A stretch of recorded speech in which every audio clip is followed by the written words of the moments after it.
இப்போ சங்கீதா அவர்களை பொறுத்தவரை அவர் ஒரு ஹிந்து, விஜய் வந்து ஒரு கிறிஸ்தவர். அதனால் இது ஹிந்து மேரேஜ் ஆக்டில் இந்த கல்யாணம் நடக்கலை. மாற்று மதத்தில் கணவனும் மனைவியும் இருந்தால் ஸ்பெஷல் மேரேஜ் ஆக்டுன்னு அது இருக்குது. அதில் தான் அவங்க பதிவு செஞ்சுருக்காங்க. இவங்க திருமணம் பண்ணுறதுக்கு முன்னாடியே பதிவு செஞ்சுருக்காங்க லண்டனில். ஏன்னு கேட்டிங்கன்னா அந்த பெண் வந்து சிட்டிசன், பிரிட்டிஷ் சிட்டிசன், இலங்கை பிரஜை அவங்க. அதனால் அவங்களுக்கு வீசா ப்ராப்ளம்லாம் வரும்னு சொல்லி கல்யாணத்துக்கு முன்னாடியே அங்கே பதிவு செஞ்சுருக்காங்க. அது நிறைய இங்கேயே பண்ணுறாங்க.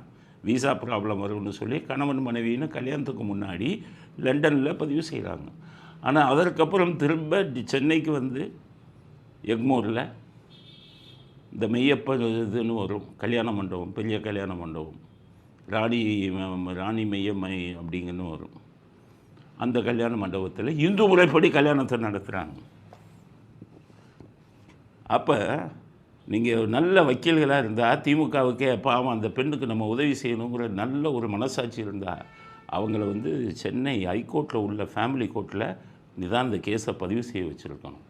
அந்த பெண்ணை ஏமாற்றி செங்கல்பட்டு கோர்ட்டில் போய் பதிவு செய்ய வைக்கிறாங்க.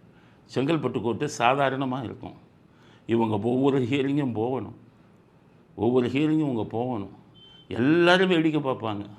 செங்கல்பட்டு கோர்ட்னா குறைந்தது 5-6 வருஷமாக இந்த வழக்க முடியும். ஒரு பெண்ணுக்கு நல்ல வழியை காட்டுறீங்களா?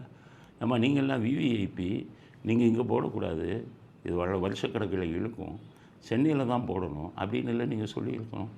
சென்னையில் கூட நீங்கள் என்ன சொல்லணும், உங்கள் கணவர்கிட்ட நாங்கள் பேசுகிறோம், பேசி 2 பேத்துக்குள்ளே பரஸ்பரம் எதுவும் பண்ணிடுவோம் அப்படின்னு நீங்கள் வழிகாட்டியிருக்கணும். அந்த பெண் எதுக்கெடுக்கட்டாச்சும் போகுதுன்னு அங்கே போய் போடுறீங்கன்னா உங்களுக்கு எவ்வளவு இது.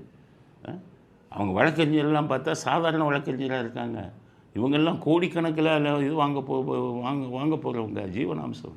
எவ்வளோ பெரிய வழக்கறிஞர்கள் வரணும், சரியாகவே அவங்களுக்கு இது பண்ண தெரியலை.